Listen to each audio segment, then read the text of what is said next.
like to say I told you so. I found that I told you so is not very effective. Doesn't really do anything. Rubs salt in someone else's wounds who got something wrong. But in this case, I told you so is very appropriate. I told you last year, after the 4th game of the season, that was the bottom for Nebraska. I made an entire video where I laid the case for why that was a great time to be a Nebraska fan, because the bottom was in. That's what capitulation looks like. This was not just a loss. This was, in my opinion, if not capitulation to be the next couple weeks. And if this is a stock, if this is a market, I'm telling you, write down this Oklahoma game. This is the moment that Nebraska turns the tide. We will look back over our shoulder and we will say, this loss to Oklahoma on this day, this was the turn for the program. This is capitulation. If not today, the next day, the next couple weeks, this moment in Nebraska history is when the tide turns. This is not the time to jump ship.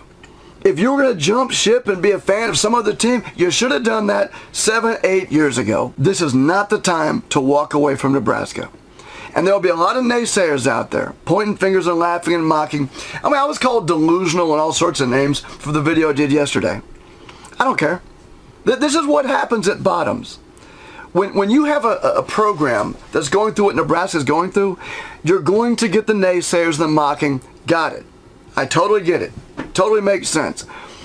But the people laughing and joking and insulting and all that right now are going to be cheering somewhere down the road, next year or two. There'll be a lot of cheers, a lot of people standing up and being proud of being a Husker fan again, because this team has just bottomed out.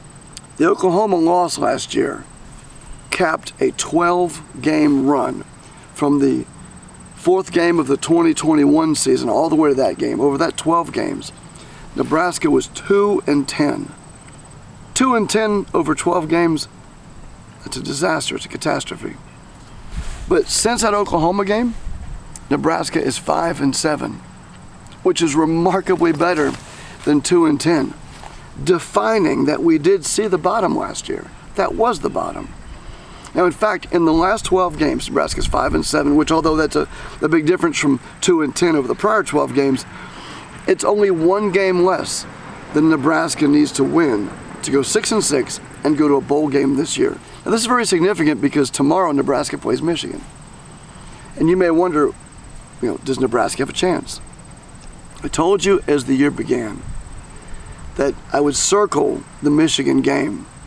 But I think, and this is going to sound absolutely insane, but I think the game of the year to circle is Michigan. I think that that's a game where every single person, everyone watching right now, thinks there's no way Nebraska can win.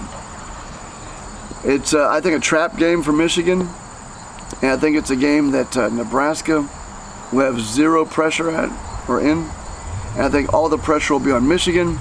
And based on what I've seen this year so far, I believe Nebraska can win at home, strong defense, and doing exactly what Matt Rule said he was going to do before the season began. Matt Rule has kept his word. Matt Rule has done a great job as the coach. He's done exactly the thing that Husker fans were screaming about for years. It's about defense and about the run game. And if Nebraska can play defense against Michigan the way they played in the first 4 games, I think they've got more than a chance to win. I'm going out on a limb right now and saying Nebraska will win against Michigan. Thanks for watching. Thanks for being with me for the last year.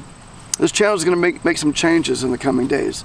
I haven't done a lot of videos in the last couple weeks. In fact, I haven't done any videos in the last couple weeks. And that's by design. I'm working on some stuff. Hang with me. I think you'll like the direction the channel goes. And until next time, as I say over and over and over, go big red.